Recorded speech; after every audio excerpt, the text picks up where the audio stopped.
Welcome back to the Game With Us podcast, where we are discussing episode 6, Kin, Last of Us HBO. And before we get started, Aidan has something important he would like to say. Joel Miller, one man, one contract. This summer, he is the contractor. Coming to a theater near you. Don't bring your kids.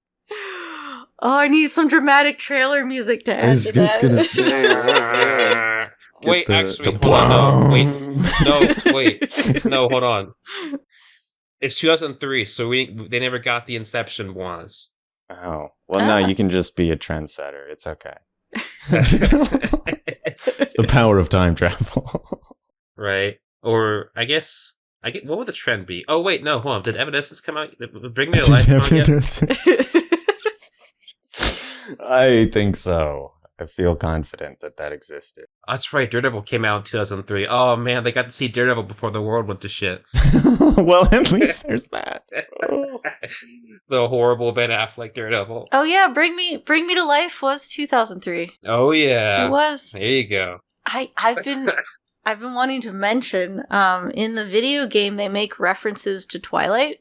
Oh really? Right, they do. Yeah, there's these movie posters with a werewolf on it and a teenage girl, and Ellie's like, so does he eat her? And Joel's like, what? What? He goes, no, it's a stupid teen movie. This dumb teen movie. God. That's good. Yeah, that's right, because the game came out. That was, oh my god, that was the height of Twilight. Right, yeah. I'm like, we can't have those references in the show. They don't match. Right. I think she wrote the books, maybe. I don't know, I'm not a Twilight nerd. Yeah, I don't know the timing on that. I feel like they existed. We might have even been into... No, 50 Shades of Grey was later. Oh god. Oh no. It's the same. It's like fanfic, apparently. Yeah. Right. Or originated as. You know what's... Anyway. You know what's even more sad, Liara? They only got one Harry Potter movie. No! I think the Sorcerer's Stone was the Sorcerer's Stone, right? It's the first one. Yeah. That came out 2002, I want to say, or was that late 90s? I'm gonna look it up. Twilight wasn't published until 2005. Oh god, you know what? Maybe it's like a good timeline. They never got Twilight. Maybe it's not too bad. There were worse things. So, Philosopher's Stone was 2001. Gotcha. So, we might have gotten a couple movies, actually. Shit, I didn't think the movies were... Because they tried to do one a year. I think there was a year we didn't get one. They took a break. Wow. Right. That's crazy. Were all the books released? No, we wouldn't have gotten... Wish they wouldn't have gotten to 2. So traumatic. Oh my god. The fucking Aragog lives in my nightmares. Ugh. Did not like that movie. What movie? The Chamber of Secrets. I still can't watch that today. Oh right. Not a spider guy. Yeah. Fuck the spider. Isn't there a giant snake in that movie? Yeah, I don't care about that. That doesn't hurt. Yeah, the Chamber of Secrets. Yeah. That doesn't bug me as much. And it's like a face shot, and that's what gets me with spiders. It's like the eye setup. Ugh. And to walk out of a biology class once. Oh god, yeah. Bad slideshow. Suddenly nope. Okay. See, the most famous thing about the movie I remember was the whole sequence with Ron stealing the flying car. Mm-hmm.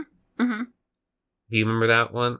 I think that was Chamber of Secrets. Yeah, that's Chamber. He stole the flying car, and they almost hit the Hogwarts train. Yep. And then they land in the living tree, and it kicks the crap out of the car. Yeah. Yep. From where we started. We are so far off topic. But anyway, so The Last of Us. The Whomping Willow is the name of the tree. Anyway, so the episode starts off with I remember seeing them in the trailers, but two legendary indigenous actors. If you guys know who they are, you guys should know one of them at least. Them. Well, the guy was Graham Greene. You ever see Dance with the Wolves? You know, a little classic. You might not have heard of it.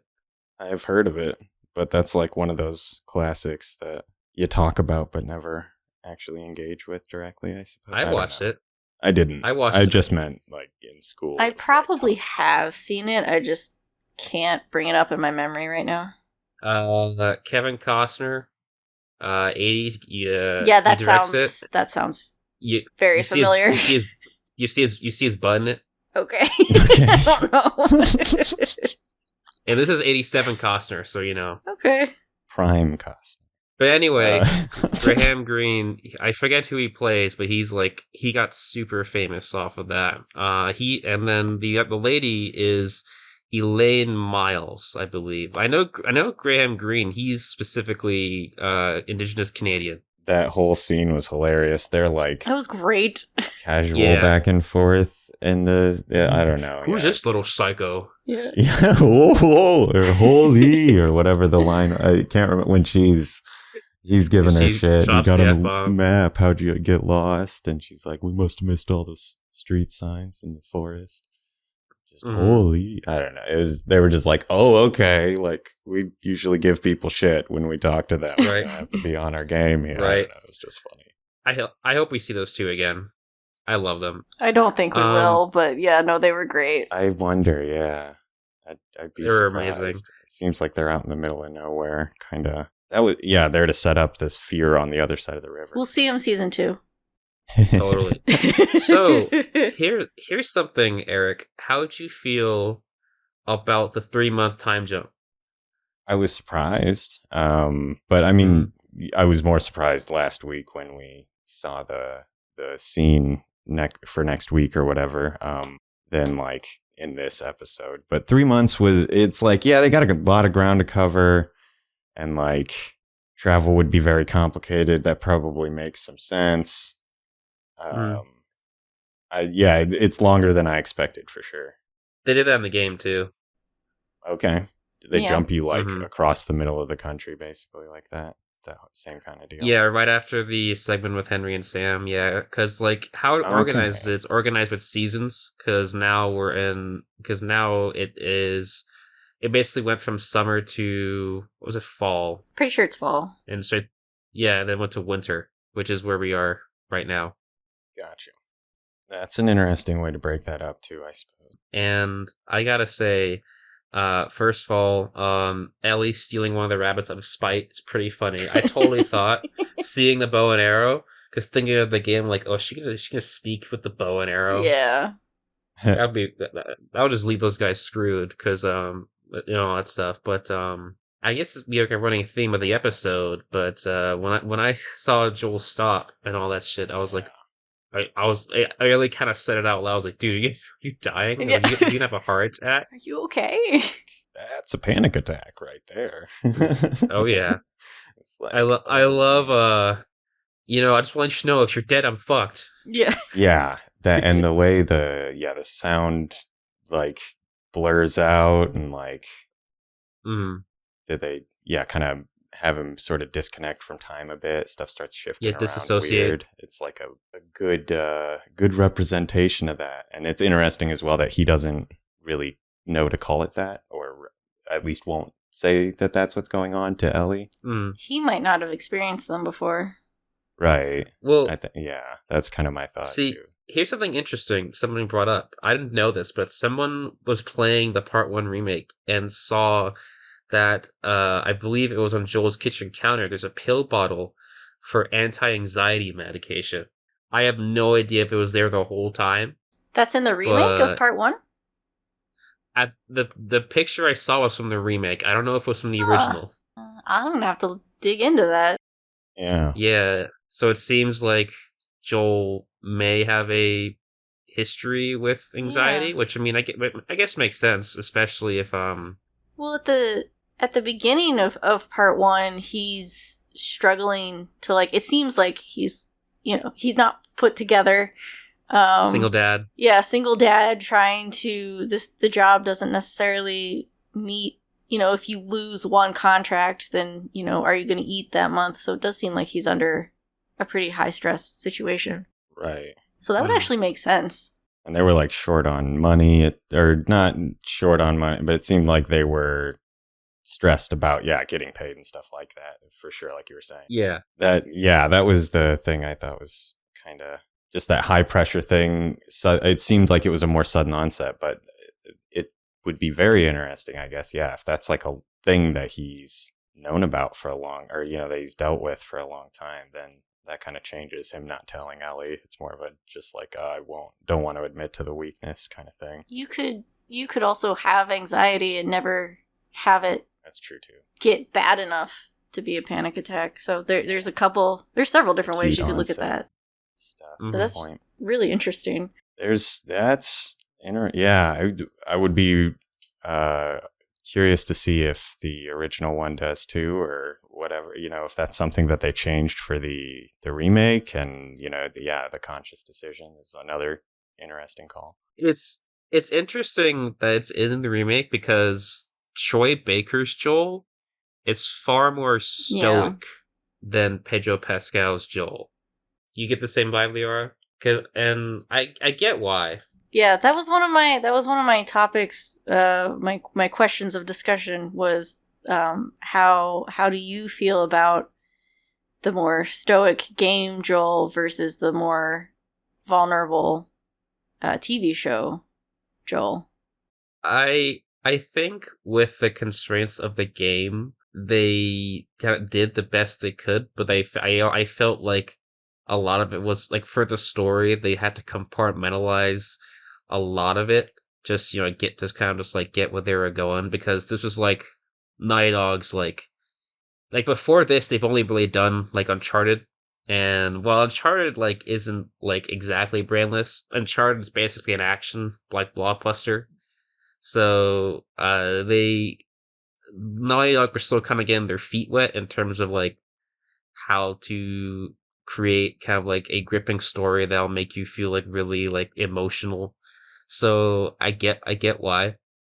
So I really appreciate seeing them be able to like flesh out this character who honestly in the game, like when you first meet him, I just think like at face value it's just like, oh, it's another generic white dude protagonist in a video game who's gruff and hard on the edges, like number 65,000. But there are a lot of layers to him that Troy definitely unpacks, especially more you play the game. But like with Pedro, it's almost like from the very beginning, like this guy's like troubled, and like there's something in him that I feel like a part of him wants to like let out, but like the unconscious part of him that's like scared to love again is kind of holding it back. So I don't know, I feel like both are great.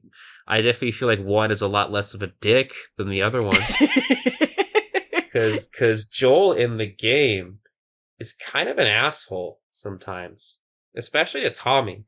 Yeah, well, that scene with Tommy was pretty. I mean, in the bar, and then later on in the workshop, that was really kind of.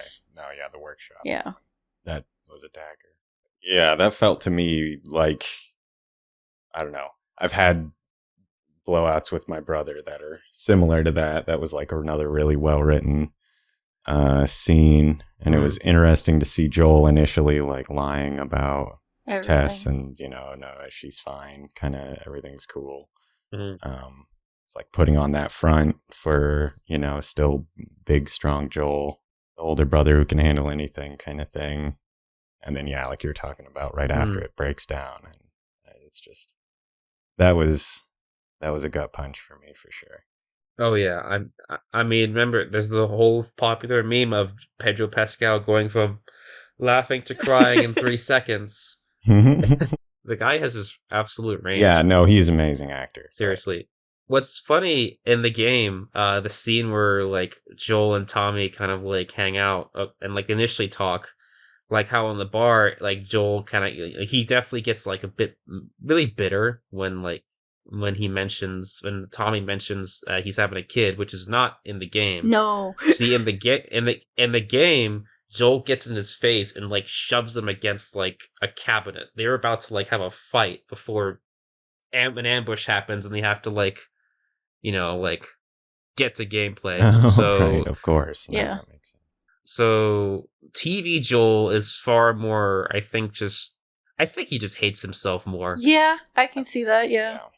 It's that, the failing constantly thing was one of the little things that I was noticing that really hit different the second time I watched it, I think, is like he's trying to fix his boot when Tommy comes in, and he can't even do that. Like he like gets all pissed off and throws the thing because his hand's broken, which he screwed up saving Ellie way back when. Right. It's like such a little failure, and it's just that like last crack or whatever. He couldn't. Then he breaks down. He's telling us, "I'm failing at everything. I'm failing in my sleep." That was a rough scene to watch, but it was very well executed. Yeah, I agree. Remember when Ellie read Bill's letter in episode 3, he went outside and we were all like, his body's telling him to break down, but like he's holding it in, and he's carrying like all this emotional turmoil for months, and like I can only imagine how intense it is for somebody like that, especially when you don't know like how to release it. Like I saw people on Twitter like really like analyzing like Joel's kind of like demeanor with his panic attacks and all that, and it felt like, full disclosure, I've had a panic attack or two, so it felt so genuine, right?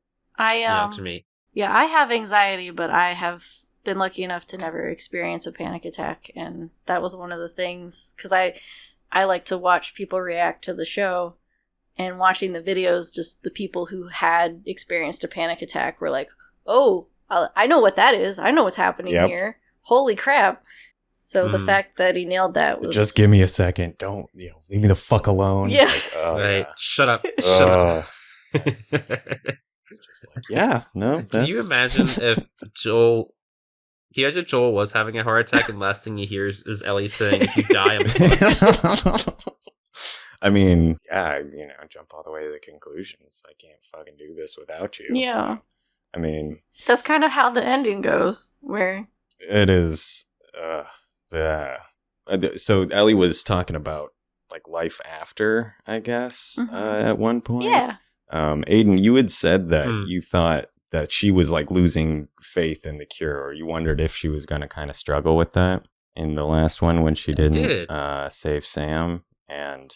I think that we saw a bit of that in that conversation, actually. So I was like gonna point to that. I almost forgot about it and just thought of it now. But because she asks him, "Is it even gonna work?" And yeah, that's good. It's a lot of pressure on a 14-year-old girl saying, "Hey, you're literally gonna save the world," and the one person she tries to save with her blood doesn't work. Yeah, I was like, "Oh man, that's a really good call," and she's shown she's showing vulnerability in this episode in a lot of different ways too, which was like I don't know. Yeah, we had also talked about their arcs kind of mirroring each other, and it seems again we saw that happen in a big way here, and again, coming into the end where they're handing off here, and now Ellie's totally the one who's responsible now for keeping both of them safe. It's like just such a good story. So well written. All the pieces fit. Every little thing. What did you guys think of seeing Gabriel Luna back as Tommy? Which, by the way, man rocks that mustache. Phew. I'm not even joking. He looks great. Because it's true. He was good. He's talking about his new fear because he's now a dad, and like that's a lot like Joel's whole pressure situation. So he was another good mirror of what's happening with Joel and Ellie, and he was just more okay being honest about it up front. Yeah. Tommy has always been the more emotionally available / open of the Miller brothers, because he's the exact same way in the game. Because like in the game, it's like Joel's like, "Hey, I need you to take this girl and go here," and he's like, "Dude, I have a life here. I can't." And they have the whole argument, and Tommy gets like much more in his face in the game. Because like in the show, he's like, yeah, I don't judge you for it. But in the game, he's like, I have nightmares of those years. Yeah. And Interesting. And Joel's more heated in that conversation too, so they kind of play off of each other. Oh yeah. The closest Joel gets to showing vulnerability in the game is Joel says, "Tommy, I need this," but he kind of shouts it, like slams his fist on the table.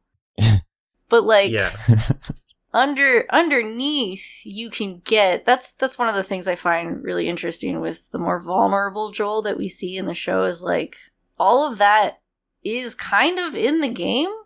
It's just you just kind of have to read into it. You know? Subtext, yeah, like when Joel's saying, I need this, what he's saying is, I need you to take this kid because I'm scared to death of what's going to happen, you know? He's just not vulnerable about it. Like, he's in the show, he's just really freaking angry. Yeah, absolutely, because in the game, I read it more of as like, Tommy, I'm getting attached to this girl. I need to break away before I start to really care about her. And then the show, it's like, Tommy, I'm too attached to this girl. I'm gonna get her killed. I'm old, and it just makes me think like, man, was Joel feeling this way when I was having him crouch through through clickers and having him punch like people in the face and like, dude, like that was his knees. He went through some shit. Let me tell you. Well, but the video game protagonist, you're gonna be running through with gameplay and do it. Like this isn't. Absolutely, the structure of a video game. You'd be going a long time without killing any clickers, it seems like here. Or people. Yeah, or people, I suppose, yes. That's the other option in the game. I forgot. That was one of the things the previous episode where the clicker horde breaks through and Joel is in the game. You're Joel and you have the sniper rifle, but you're protecting Ellie, Sam, and Henry. And in the show, Joel is like all on Ellie and keeping her safe. And that was like, to me, that seemed pretty pointed of like his focus already is I'm protecting this kid. I'm already attached, as you said. Right. That was this is my priority right here. Yeah. That made me laugh too. I was like ending the last episode saying I'd given up hope and closed myself off or whatever, and it's like literally what Joel's trying to do in this episode. And like, it doesn't save you. It doesn't save you. Joel acts as a mirror for what you're feeling right now. Yeah. It's easy to see connections when you're looking for them, but it made me laugh. But so the communists. I love that. What do you guys think about Jackson? I love Jackson. Jackson's great. I was surprised that they introduced Jackson in the. Well, I guess Jackson was in part 1. Yeah, we didn't see it. They didn't go inside it. Not too much of it. More so in 2, but yeah. Everything with like seeing how it works, which is I saw I saw set pieces, like stuff in the Jackson. I was like, oh, that's that from the second game. And that's that from the second game. I think it's interesting that this show obviously was written with the second game stuff already in the thought process. Because, for example, the horse that Ellie meets Shiver is the horse that she ends up using in 2. Of course it is. I'm a fool for not guessing that, actually. You're a fool for not getting the reference to the game you don't play. No, they made a point of introducing. I don't know. Yeah, there was more weight given to that. I should have realized. I'm a fool. Especially, I think the big one is probably the random girl that Ellie catches spying. Is that a reference as well? Yep, that's a reference to a character that shows up in the second game. Okay, I don't feel bad about that one. But I shan't say their name. So you'll have to play it yourself. I did like that scene a lot. The the fuck do you want or something like that. I can't remember. Ellie, mind your manners. Clearly, she's not like other kids. She's feral. What I loved about that scene was Joel being like, Ellie, mind your manners, and then Ellie has to be the one to remind Joel to say congrats To Tommy and Mary. Tommy being married. And her snapback is, what about her manners? Which isn't entirely wrong. Like, it's like, she was over there like just staring at Ellie like she's a zoo animal. Not the right response. I loved seeing her like in the little movie theater. I love seeing Ellie like try to like blend in and like be like other kids. So, like most of these kids probably grew up their entire lives in this like sectioned off kind of like mini utopia in Jackson, and this girl has been through so much, so like seen so much violence, and she grew up in a quarantine zone, and those suck. So she looks so visibly uncomfortable. Well, I think they said Jackson had only been around for a few years, or they only got the generator going a few years ago. Okay. The generator going, yeah. Even if they haven't been here the whole time, they're still like they've settled in. And even then with some of those kids, that's still probably like a good like 60-70% of their lives that they grew up. Because like most of them are around our age. They've returned to normalcy. Yeah, at least the closest you can get. It's like that walk in real quick. You see like old people in wheelchairs and like kids and a Christmas tree, and they're out there singing Christmas carols. Yeah, it's like all this stuff that you can in an instant. Right. It's like this is not like anywhere else we've seen. This is almost like it was kind of. It's almost like you're on a different planet. Well, it's like Tommy says they're on their way to getting bacon, and once you hit that, what else do you need?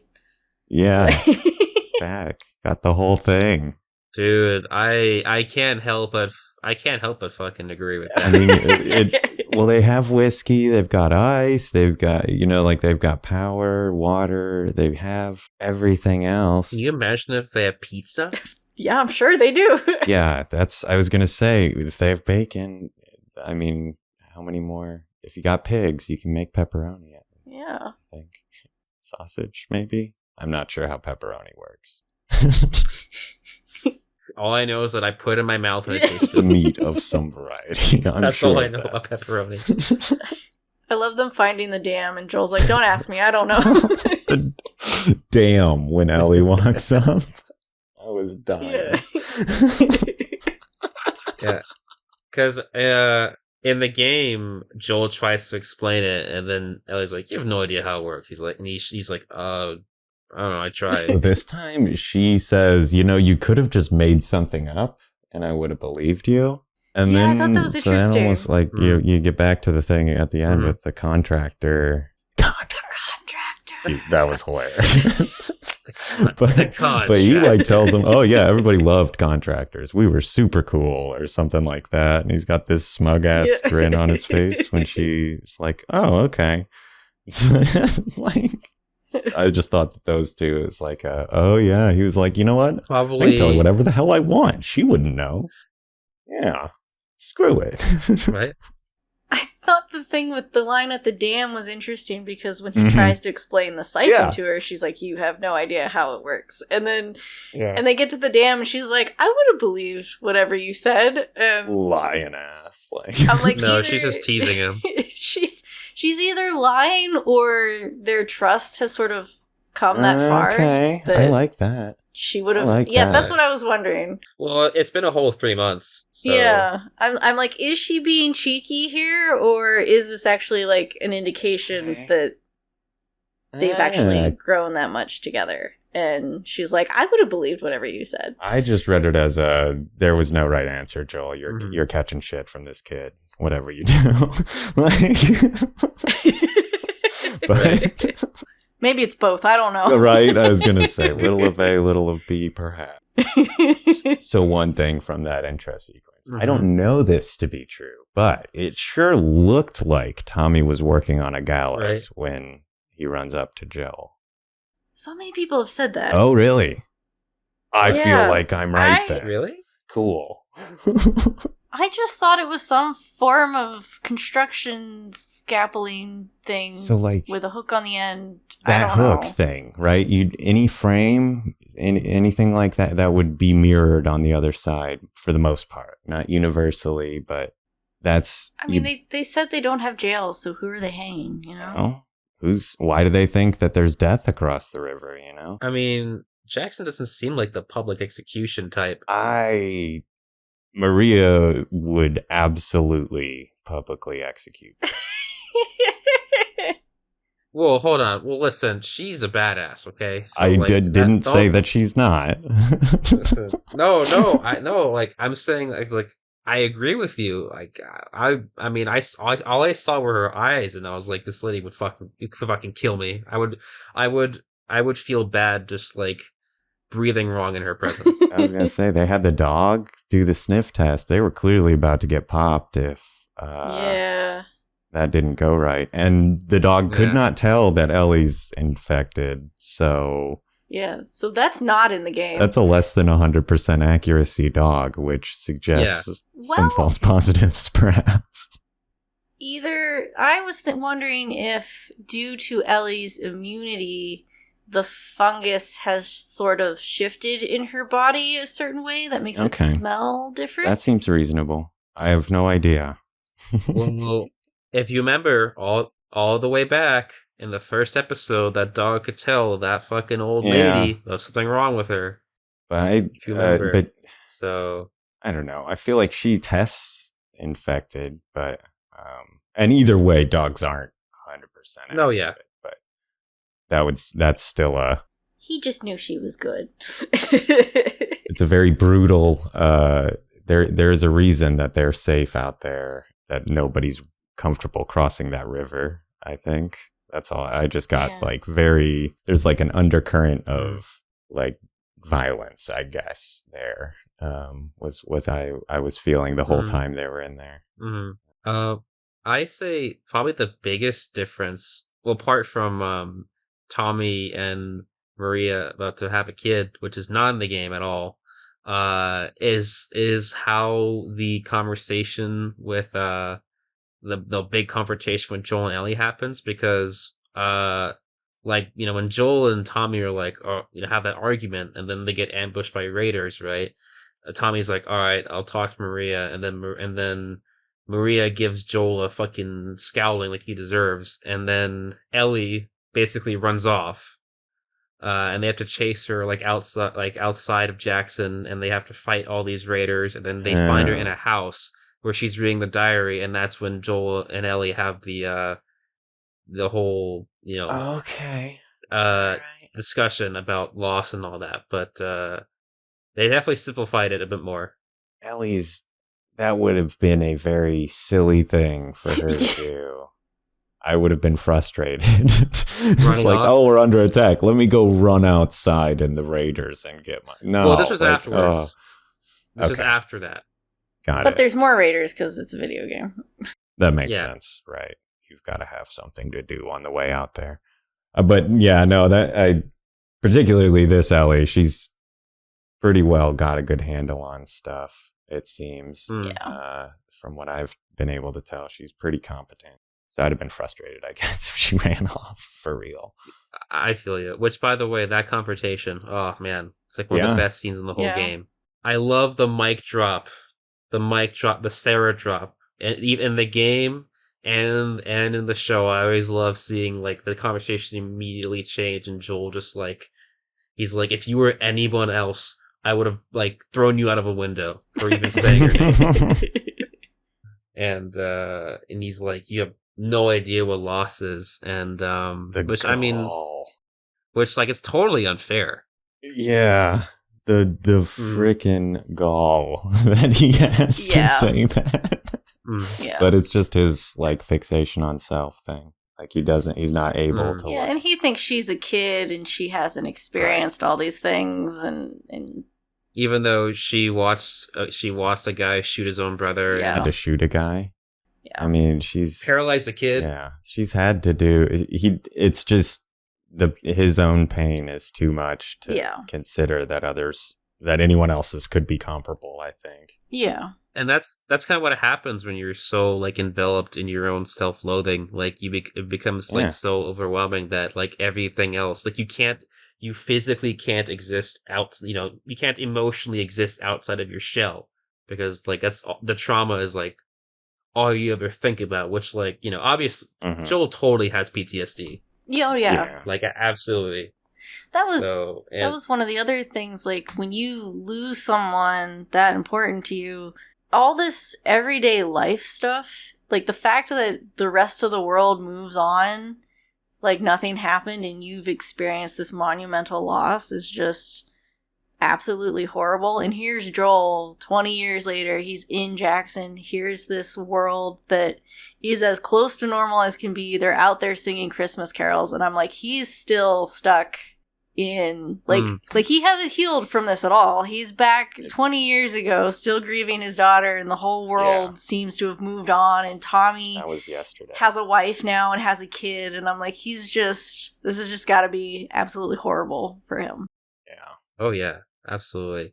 It's like So speaking of Sarah, I thought it was another interesting link. Joel is like oversleeping in this episode again, or like, he falls asleep when he's supposed to be on watch duty, and Ellie wakes him up, and it's similar in some ways. We saw this, like the introduction to Joel in the first place is, Sarah banging on his door, getting him up. It's like he's not self-sufficient.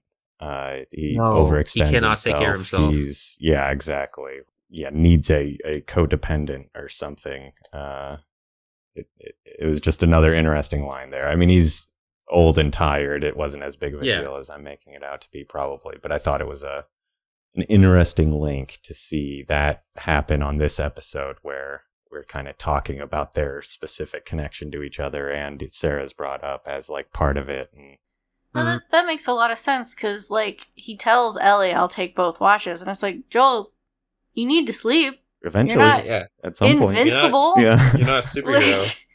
Like you need to sleep. I could totally see him with Sarah, like, he was working the whole like 12-hour days, and on his birthday, like I can totally see him overworking himself to like make ends meet, and here he is with Ellie, like, I gotta protect you, I will stay awake for forever and never sleep, and it'll be fine. It's like, Joel. Erik, that brings up a really good point. I can't help but think like Joel was probably a guy who's probably had a series of like codependents. For example, like Sarah, and then after she died, Tommy. I imagine like when they were like surviving together, he was like his like anchor. And then Tommy left, and he had Tess, and Tess is gone. So now it's Ellie. So he's had a series of people that he really like, even though he won't admit it, that he needs to latch onto, otherwise he'll feel lost. Like totally. You know what I mean? Yeah, I think that seems like makes sense. The thing. I'm not sure. Chronological lore of Joel's codependency. I don't want to presume too much on it, but it does seem like that's like a pattern of his. I can see him needing to feel like a provider or a protector. A protector. That's he needs that's his purpose, is to find someone that he's keeping safe, even though that really means, to care for and cares for you kind of a thing. But it's I think the justification in his head is the protector role. Oh yeah, and I mean that's reinforced. You guys remember the note the Bill wrote? It's like, you and I were protectors. God help anyone who stands in our way. Stuff like that. Yeah. Though I use a bad word there, but yeah. There's a question. It's a bit of a two-parter, but it is kind of for both of you. That transition for Joel to be like, you aren't my daughter, I'm not your dad, we're going our separate ways, and then him deciding to take Ellie.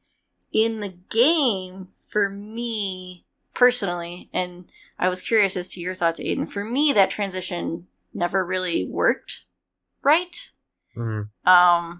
Because of the game, they have that conversation.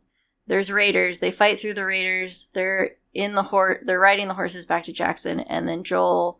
You get a moment where you see that Joel's like thinking things through, and he's being really pensive, and then he just tells Ellie, "Give Tommy back his horse," and Ellie gets on Joel's horse, and he asks Tommy for directions.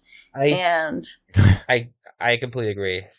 you agree? Okay. I was like, I don't fully understand what happened there. And I really loved in the show where Joel, like, we see him, he's thinking about Sarah, he turns out the light, and then Ellie goes to the stables, and Joel is, like, crying, putting the stuff on this horse. Like, I tried to leave 30 minutes ago, and I couldn't do 30 it. 30 minutes ago.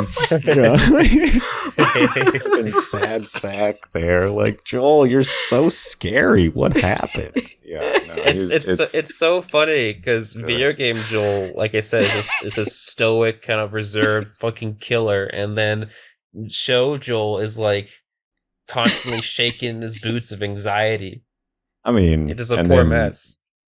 Snapping necks, but yeah, that's snapping necks. When the chips are down, he shows up. Oh yeah, like that. Yeah, he's never not for sure really done the deed.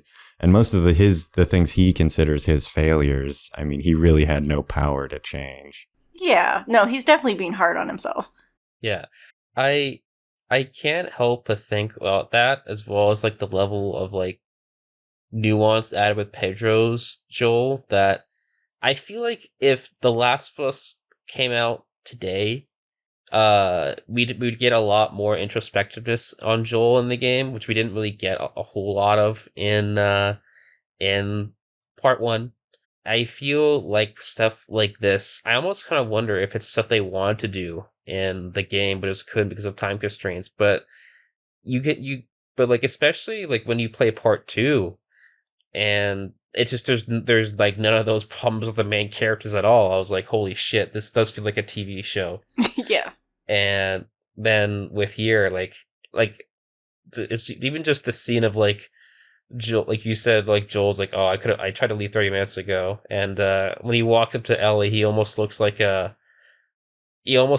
nervous. He's like, oh, hey kid, been standing there for 30 minutes practicing what he's about to say. Right. I just loved the concept of I tried to leave and I couldn't leave you. But he can't say those exact words. Uh-huh. Oh, he's such a... I couldn't leave you, and that's why I've been standing here like an idiot for 30 minutes. I've been yelling at myself in my head, trying to make a call one way. And yeah, it's just very cool. I think the cherry on cake for that is also just the hey, can I have that gun? Rhea took mine. I already said yes. It's like, yeah, and I was giving you shit because your wife took my gun. He's like, thanks, Tommy. It's like, I know. Just reminding you why I don't have mine.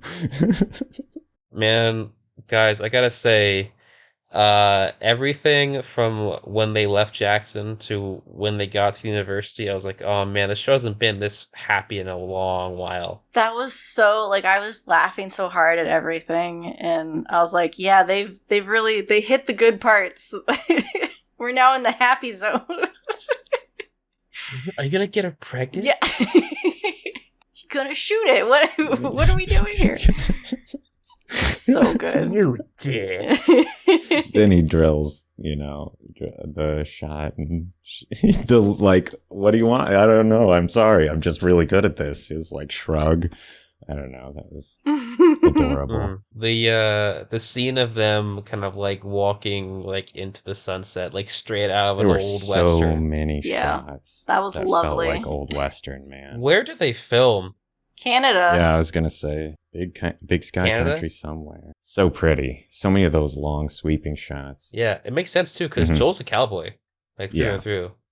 I mean, dude's literally from Texas. This whole episode was, a lot of this whole show is kind of structured. It's there's more emotional drama to it, but it's kind of like a Western. You got the white hat dude running around saving somebody, protecting them through this onslaught of folks. It's just post-apocalyptic True Grit. Right. There you go. Exactly. Yeah. Do you guys think that Tommy told Maria about Ellie? I don't know. Really? No. Neither of Absolutely not. In the Absolutely not. game, she knows. I feel like she's going to find out in 10 seconds. Are you kidding? Like, oh man, I'm so surprised. So yeah, the like one look that they have when he comes back Tommy comes back. Yeah. I was like, oh yeah, he's done. Like she knows something's off, and they like, what? Doghouse. It was like, well, she's like an assistant district attorney or something, they said. And it's like, yeah, no, she is going to grill him, and it is over. 10 seconds tops. Right. In the first game, we get an argument between the two of them, and we don't know the full extent of that argument. Like, they're arguing about Tommy taking Ellie, but we don't know how much Tommy told her. And then in the second game, it is referenced that Maria knows at some point. So I don't know when that timeline is, but yeah, I that is a question that I have. I'm like, I don't know. Mm-hmm. I think she got the whole story. I'm sure of it. Yeah, you're right, because they have that look, and then there's a whole night that passes. So he probably got grilled. He had to go. He had to tell her he was going somewhere. He's not just like, I'll be back in a couple days. Don't worry about it. Like, I got to do a thing for Joel. I think you're right. She's like, Yeah. Let me just go ahead and ask you a few more questions about that. Yeah, I feel like he definitely wouldn't have told her if she didn't grill him. Which, I mean, again, if your partner is an assistant district attorney, their whole job is talking and making a case. So it's kind of hard to argue with somebody like that. You know, that moment she has a tension between her and Joel. Like, when just because you have a bad reputation doesn't mean you're bad people. Yeah, and she says, like, at least not all the time or something like that. And they kind of look at each other like, you know, like it's it's Bill and Joel or something for a second. It was like one of those like, oh, these two are killers. Got it. Okay. And so she is hard, I guess, or whatever. She's not got a concern about taking those kinds of actions in my mind. And so, yeah, it goes back to that like undercurrent she's a badass. Like violence when they're in Jackson. I think that, I don't know. We'll see. But I feel like we're going to see a darker side to that settlement before the time is through. That'll be interesting. That was one of the things that, like, in the show, it doesn't seem like Maria likes Joel all that much. Mm-hmm. And we don't really see them interact in the game, but they at least have some levity with each other. Whereas here, she just does not seem to have a very good opinion of him at all. Yeah, that's. I love how he attempts to, like. I almost kind of love the way he talks to her. Like, he's never more full cowboy than when he talks to Maria. It's always no, ma'am. Yes, ma'am. Or takes dirt. Maybe, ma'am. Always very respectful, because she knows, oh yeah, Tommy's probably told her all the fucking horrible things I did. All the stuff I've done. Yeah, so it's like, I have no ground to stand on against her. And, he's right. He's right. I think she seems to be convinced, or at least has convinced herself, maybe, that Tommy's culpability is tied up in the fact that he was following Joel around. And so he's the bad influence, essentially. Yeah. Absolutely. Because even though, like, they've done, like, terrible things, and, like, and Tommy is definitely not like Joel, Tommy 100% is always going to be loyal to him. That seems like it's probably always. And that was the other, like, Tommy's like, there were other ways, we just weren't any good at them. It's like, he doesn't blame Joel. Like, he was, he's like, I'm not judging you for it. We both did it. But, like, I think he was at least able to recognize sooner that, like, there's always a choice, I guess. And that it requires putting your own, concerns ahead of somebody else's. You still have to make, that's a choice that you made, even if it seems like that's the only way you can survive or something like that, I guess. Mm-hmm. I had a question for Aidan, speaking of terrible things.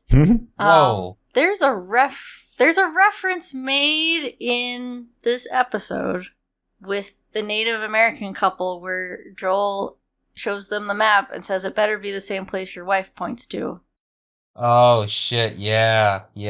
I don't want to spoil anything for Erik, but do you think we'll see that scene in the show? Oh, dude, you. First of all, I didn't get that reference until you didn't pointed get it out it? to me just now. I was like, oh shit! And you know what? We better.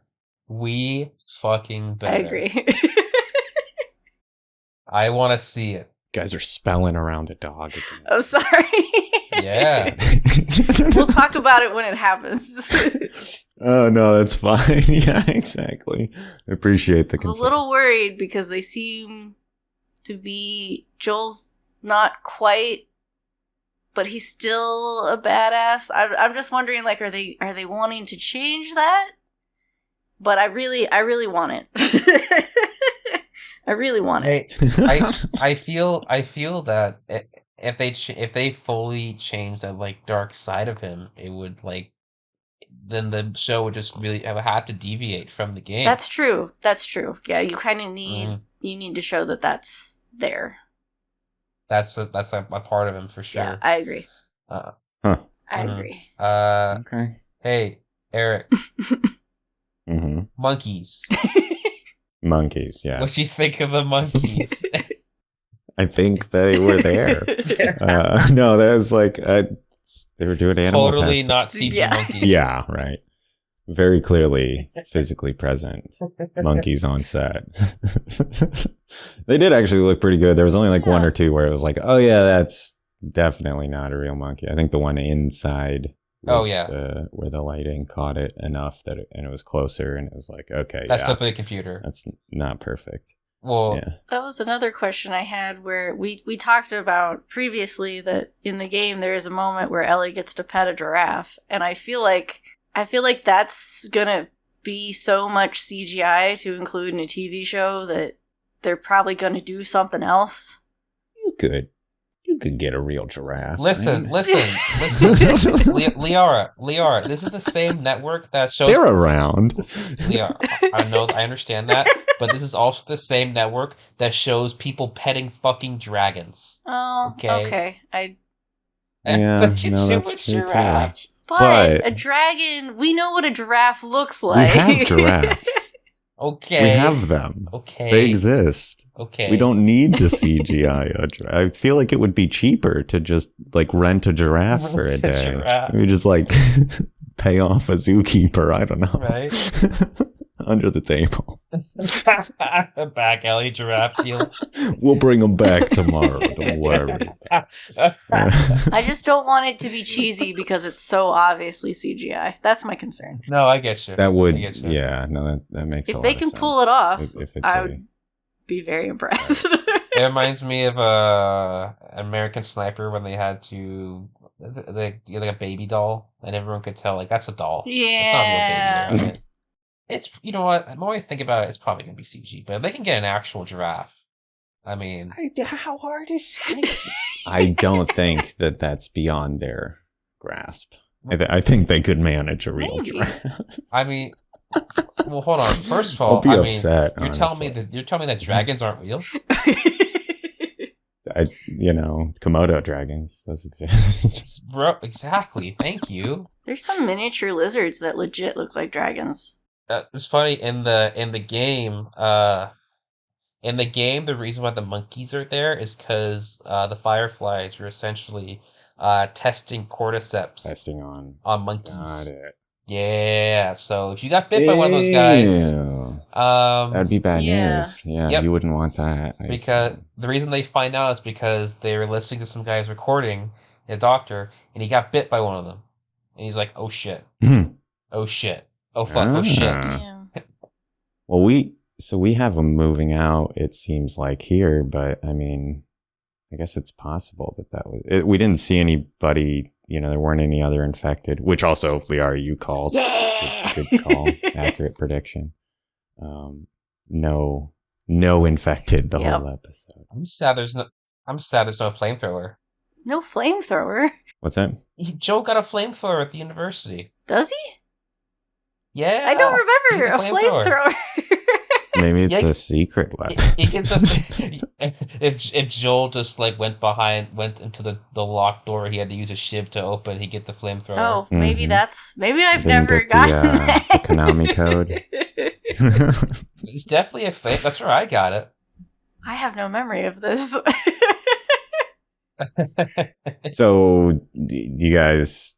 I guess that's probably not a question I can Go ask ahead. you guys. You can ask. I was gonna say, do you think that Firefly got away safely? But you probably know the answer. So, Oh, did the Fireflies get away safely? I don't know. yeah, I guess you have to right. wait That's what I was gonna until- say. It's like realizing Yeah. before I asked it that's just me. That's just me. That's wondering at this point. I feel like we're supposed to think they did, but they're all always dead. Whenever we go to a Firefly base, everyone's all dead. They're always dead. Right. It seems. Firefly is just a myth.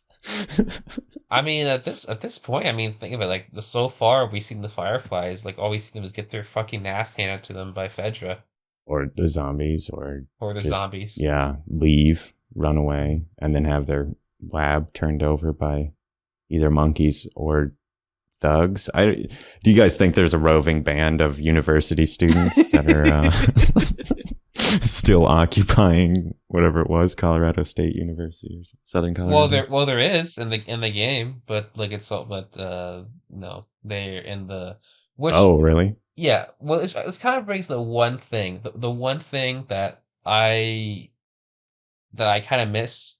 I don't know about you, Liara, but I kind of like the spore sections. Yeah. Like I thought it was like really creepy. Yeah. So yeah, so Eric, there are so you know how in the show the fungus has the spreads like it has like the tentacles and tendrils and all that, right? But Yeah, you'd mentioned that it was like a mask thing. yeah, That they were, like the cloud of spores and that yeah. mechanic.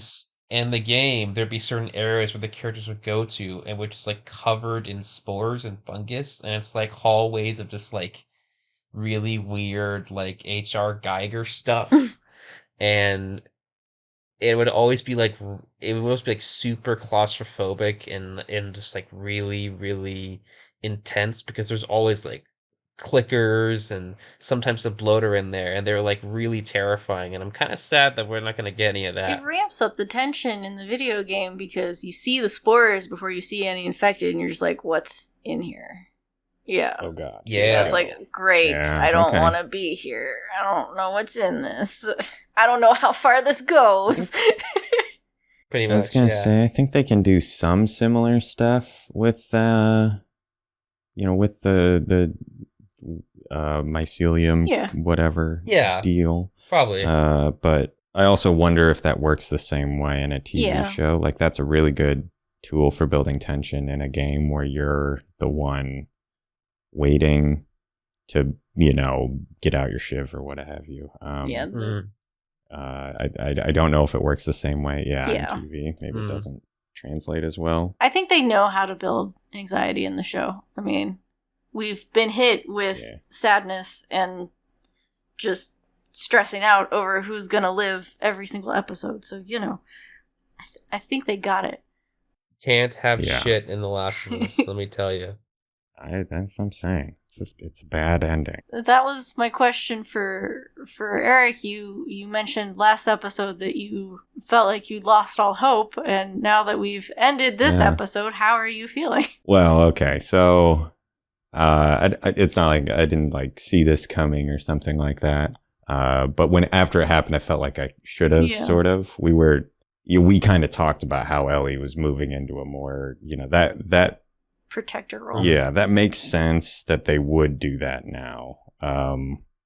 So that wasn't as surprising to me after the fact, but it was great how it was such a mundane. It wasn't some big like 100 guys with guns or something. It was just one dude with a bat.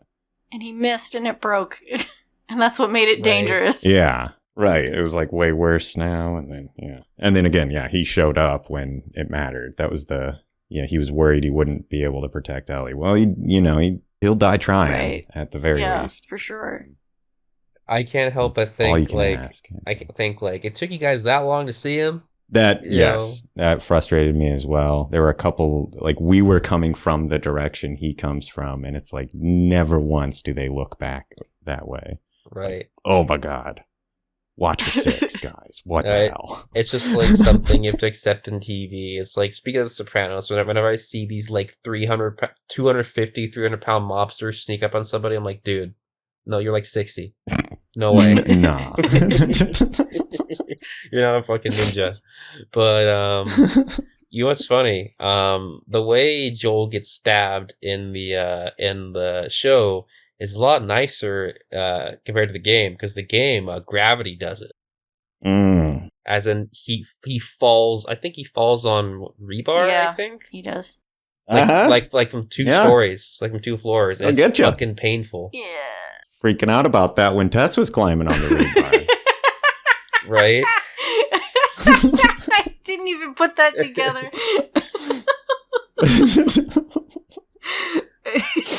It's bad news. You don't want that. They were indirectly referencing the game, and I didn't catch it. Right? I mean, shit. Rebar fucking... That got Rick Grimes out of The Walking Dead. I was going to say, it's a classic tool. They use it. You want that long, drawn-out death scene. Right. And, impale your character on some rebar. Oh, yeah. First aid tip. If you ever get stabbed like that... Don't fucking pull it out, Joel. Don't pull it out. Okay, but thing I was thinking of to that, first off, yes. Get to a doctor. Let them take it out. But secondly, imagine riding on a horse with that in you. No way. That would be awful. I'm not sure that's better. I'm not sure it's worse. You wouldn't be bleeding out. It would suck. It would suck. Yeah. It would suck. Like, you're doing more damage when that happens. You know, like all that bouncing around, all that core the vibrations engagement. would probably be like moving it in your fucking intestine. That's bad. You don't That's want true. that. Just riding on the horse is bad news with abdominal wounds. It's with the rebar, it was like a straight kind of like impalement, but this is like a broken bat. So there are like parts that are like jagged Splitters and all that shit. And, it's like, ooh. Rebar's not particularly sharp either. Yeah. Oh, well, I'm basing for the model in the game, okay? I mean, I don't know. I'm not a rebar expert. I'm just saying, generally, it's not like a fine tooth, it's not like a knife edge or something in terms of things to get impaled on. Well, that's why I said it was mostly gravity. A lot of force involved. Gravity was like 95% of it. Yeah. Not good. You don't want that. I'm very excited for the next episode. Oh man, Left Behind. Yes. Going to get. I'm like, the one thing about that DLC was like I wished I could insert it into the game when I replayed the game, and like now it's getting inserted into the TV show, and I'm very excited about it. Oh yeah. I can't. Oh, so this backstory with Ellie. That's all right. Okay. With Riley. Yeah. Man. Yeah. That was, I was going to say, it was kind of interesting getting to the post sequence. I remember when Ellie's talking to Tess about how she got bit. Mm-hmm. In the mall. She kind of glazes over that conversation about her being in the mall. She says she's alone, and it's like this. Yeah, okay. Like, I don't know. It's like something more was going on with that scene, I think. And like, it's very cool that we now get back to seeing that incident. It seems like with this next episode. Oh yeah, so that absolutely. should be really cool. Well, I don't know about you, Lyra. I know what episode's going to be the second most review bombed on IMDb. Oh, yeah. Yeah. Yeah. I don't know. It might be 3. Well, that's why I said second. Yeah, right. That's what I mean. 3 might be the second. Oh. We don't know. I think most people who were upset at 3 have left by now. So that's true. Wait for the and then outrage merchants. Ones that were upset and were like, I'll put up with it, or just are gonna have fun next episode. Yeah, that's true, I guess. God forbid they had to see Maria being black. Oh no. Right. Tragedy of... Yeah, I was going to say I didn't hear anything about that. I figured the communist line was going to be the lightning rod anything, this time. I saw on Twitter people were like, no, technically this is socialism.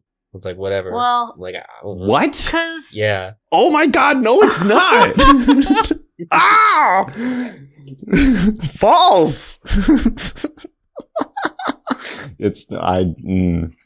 For government. We're gonna go off on such a weird tangent. I was just gonna say I'm trying to stop myself from going on. Listen, I played 20 hours of Disco Elysium. That's all I need to know about big government. Big government. Oh god. Yeah, breeze right on by. You guys don't want to hear my takes on that. To less controversial things. Honestly though, speaking of Bill, obviously this has kind of been like a pattern that's been going on in fiction the last, few years or so. But especially with Bill and Joel, I'm sure you guys noticing there has been a big trend, about how masculinity has been portrayed in fiction nowadays. I mean, I think that good fiction has taken a like breaking down toxic masculinity, or yes, yeah, and that we are in an age where we're starting to get almost like you said, kind of like a breakdown of typical kind of macho masculinity, and we're starting to see these kind of archetypes of men be vulnerable. Yeah. I mean, it's not just in this. I mean, for hell, in Bruno and Encanto, it's a big example. I know a lot of people say the same thing about Marvel's Moon Knight, kind of similar. Oh yeah. Yeah. Yeah, no, I think that's something we're more comfortable engaging with. And the big two for me are with Bill and Joel. I mean, literally the first few minutes of episode 3 with Bill is the most masculine shit you could put on TV. I was gonna say he's a man's man in every sense of the word. I mean, not today, you New World Order jackboot fucks. Yeah. Going to Home Depot, buying his own shit, being self-sufficient. Big old beard. And then it's this long romance love story. Yeah. Right? Yeah. But and I mean, that's Joel's whole story, is about how he's vulnerable in ways that he doesn't realize and appreciate. And I think this particularly is a great example of that. And I do think, we've seen more storylines that are more comfortable talking about that for sure. It's not like the 90s, Rambo style action hero movies or something. Yeah, and I think it's really sweet. And I think what I mostly hope it does, I hope young and impressionable guys, can see that and feel more comfortable. Absolutely. With expressing, themselves emotionally that way. Because I mean, as men, we're told, we're getting better, but we're still told to, gotta be the provider, gotta bottle it up and all that stuff, take it like a man. That's literally what Joel does. Mm-hmm. But you see him, it's literally taking an emotional toll on him as well as physical. Yeah. That's so that's why I really appreciate. I imagine that kind of folk would probably even though this would be a bit of an insult, but I love Troy Baker. His performance was great, but at face value, they probably would game Joel more because he doesn't do that too much. Yeah. But I know I keep shit talking that Joel, but Troy Baker's a fantastic actor, and I love Joel, but Pedro Pascal is Pedro Pascal. It just sounds like it's a different character, really. I mean, or at least a different incarnation. A different interpretation. The same character, but yeah, exactly. Kind of the character, I feel honestly, I feel like the vulnerability that we're seeing with Joel in the show is there in the game. It's just under all these layers. It doesn't come out, but it's there. I kind of feel like the show's kind of here's going, we're just going to go deeper into what you didn't see. They don't feel all that different to me, but I do think what you're talking about, this era of vulnerability, I think that kind of maybe plays into also why Joel isn't quite as vulnerable in the game, because we hadn't quite reached that. Yep. And the big, gruff, stoic, I can take out anybody is kind of like the male protagonist video game trope anyway. Oh no, yeah. I mean, if you go in like the early 2000s, I mean, you look at like every generic kind of like shooter, and the main character is always like it's always like you see this like posters of like just the same face in every game. It's like a white dude with like big, tough, strong, a buzz man. cut and a stubble. It's like there's like 90 billion of them. Yeah. You know, and most of them act the same. Yeah. That is like the Stallone, Schwarzenegger. John Wayne's. Well, yeah, exactly. Classic Westerns for sure. Absolutely. I mean, I think some of them are more involved than others. It's not quite as cut and dry. Like they've got some of this emotional vulnerability stuff. So this episode for sure has evoked in me a sense of the Western vibe, and that rough edges but heart of gold. Oh yeah. Good guy out there trying to do his best in a bad world is very much in the vein of I love Western tropes. Speaking of Westerns, Joel's Sheep Ranch. Oh, That's a reference to the second game. Really? Yeah, it is a reference. Yeah. I did not think he was going to survive to that. So, all right. Well, it's not Joel's Sheep Ranch. All right. Okay. Then I'm now more confident I guessed right. Joel bringing up a sheep ranch is a reference to the second game.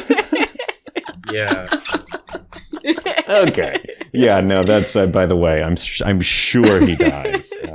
Just he doesn't make it. There's no. I don't know what you're talking about.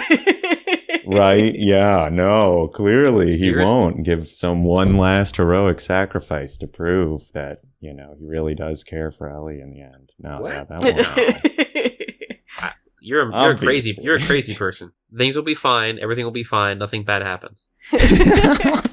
No. False. Horrible. You're false. Bad things ahead. Sorry, that was a little heated. I apologize. You're right. I got personal. I apologize. False. Oh, shit. You know what? Sorry. Yep. Guess, I don't know. Anybody want to make predictions for the next episode? Something sad's gonna happen. I'm looking at the clock here. Which at this easy money. No bet. Which at this point is like saying, oh, the sky's blue most of the time. Right. I'm wondering if... So, the DLC has Ellie flashback, but then it also has present-day stuff. Yeah. And I'm wondering if, in the TV show, we're going to get present-day stuff. And if we do get present-day stuff, I wonder if there's going to be any video game bad guys happening, or if they're just going to gloss over that. Perhaps. I think what I would want is I want to see her with bow and arrow, because that shit's like that's like her iconic weapon. But is that next episode or episode after? If they do, it depends. I'm pretty sure she used that in the present flashbacks of Left Behind. Kind of got two. One, I think the episode's going to be structured like Bill and Frank's episode. We're going to get a bit at the beginning with Ellie and Joel, and then the flashback, and then come back at the end again. I'm guessing it's going to be like that. And then the other thing is that Firefly, the Maria and whatnot, they're going to save Ellie and Joel. That's my guess. We'll see. I don't know. But I think Maria did get it out of Tommy, and that out of nerves or concern or whatever, Tommy had somebody watching them or something like that. And so they're going to swoop in at the end of the episode and like bring them back to Jackson or something. I don't know. That's probably not it, but Gotta make a prediction of some variety. And the other one doesn't feel like it counts. I like the Bill and Frank structure idea a lot. Yeah. I think there's a good chance for that one. Seems like an easier bet. I'm gonna say we don't get the video game bad guys for the present day stuff. Okay. And Aidan will know what I'm talking about. I will know what you're talking about because the video game bad guys. There's a certain familiar face that you and I are gonna see, Liara. I think they're saving that for the episode after this one. No, I mean like the actor who's in that group. Yeah, I thought that they weren't gonna show up until we actually see the big bad. Probably not, but that'll be really cool to see. I'm being spelled around again. I know, I'm sorry. Well, you know what? Listen. I'll tell you what. You will soon be part of the club. I know. I'll tell you what. Hold on. Okay, I guess by the time The Last of Us Part 1 comes out to PC, the show would already be over. Yeah, sure. It will. The show will be done. Yep. Mm-hmm. So that would be good marketing because you want to carry that hype over. Yes, absolutely. It's good marketing. It really is. Oh yeah. And you got to stretch it out, carry your between seasons. You don't want to lose that. Like, oh man, I need to replay that game. I definitely want. But yeah, is there anything else you guys thought about the episode? I think that's all of my notes. Oh. Well, if you guys have any finishing thoughts, do that first. I don't think I do. I think I talked about everything I wanted to talk about. I thought it was cool that, this is like a really little detail, but I thought it was really cool that we saw Ellie walking out of the theater and then like kind of establish her location right in the vicinity of the conversation without actually seeing her overhear it. And then we just come back and then realize that she did. Yeah. Yeah. I thought that was a really nice little touch. I didn't catch that first, actually, until I rewinded. I was like, oh. That was a second time watching thing. Yeah. Oh, the other one. Ellie's response to Joel and Tommy. When Joel runs up, he's like, Tommy! And they hug and stuff. There's a reaction shot on Ellie, and she looks so sad. Like, Joel he just said, like, what do you mean we, when they were talking about what about the plans, like what are we gonna do after and stuff. He doesn't see her the same way. There was like Ellie's like, I'm not family. Yeah, that like kind of hammered that home. It's like, oh yeah, it's really sad. Poor Ellie. Mm-hmm. So the one we've talked about in previous episodes about the CGI used for the infected, and I did a little digging. The clickers in episode 2 involve 0 CGI.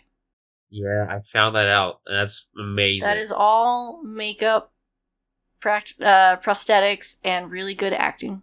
I'm surprised that they don't even like do anything with it. Yeah, that's cool. I'm pretty sure like most of the CG stuff was probably an episode.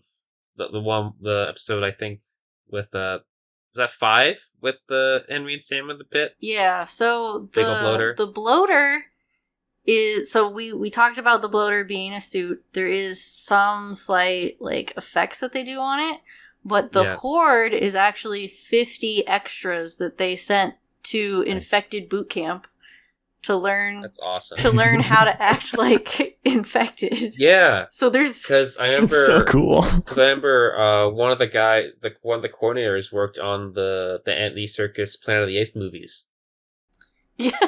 And he helped them teach people how to walk like apes. So it reminded me a lot of like World War Z. So it was awesome. And also, don't forget the bloater's a sex icon. Yes. Big Daddy Bloat. Right. We'll never forget that. I'm so sad that conversation happened when we stopped recording. I was like, no, why wasn't I recording for this conversation? All right. Well. All right. So just to make up for it, the Big Daddy Bloater. Just Google it yourself. That's all they need to know. Just yeah, he's become a sex icon. Trust me, he Good ripped for me him. in half in more ways than one when I played. Oh god. So I'm sure there are some shots in that episode where the Horde, they put in CGI clickers, but most of those shots involve real, actual extras as clickers. God damn. So cool. And there's interviews with Pedro Pascal where he's talking about how usually as an actor it's great when you have practical effects versus a green screen. But he was like, I wouldn't have minded the clickers not actually being there. Yeah. Well, I would have survived. Somehow I think I could have made it work. I would have rather pretended than them actually being there. Yeah. If you're stuck in makeup too, I would have such a hard time not just like hiding behind corners and jumping out at people and shit. Like I'd lose my job. No, they'd probably approve of that. There's probably like a lot of behind the scenes photos, just runners and clickers, just like it was the same way in The Walking Dead. There's so many behind the scenes photos of like zombies just hanging out with humans, just having a good time. I want to see clickers on a smoke break. That will be good. I wish to see that. The prosthetic goes over their face, so they'd have to take part Their of their mouth face is open, off. right? I don't know. Right. That's not their real mouth? Is that a fake mouth? What's going on? I feel like it's just everything else. That's why it would make me crack up. It's like it's the only access is their mouth. Anyway, silly picture. There's behind the scenes of the actor that played Sam signing to the clickers, "I'm not afraid of you."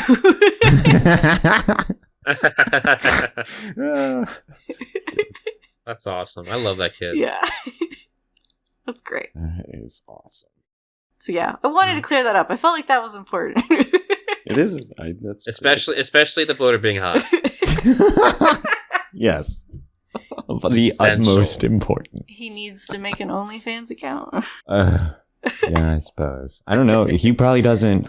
He probably wouldn't be able to. It'd be like it'd be HBO's OnlyFans Somebody account. is gonna make a cosplay.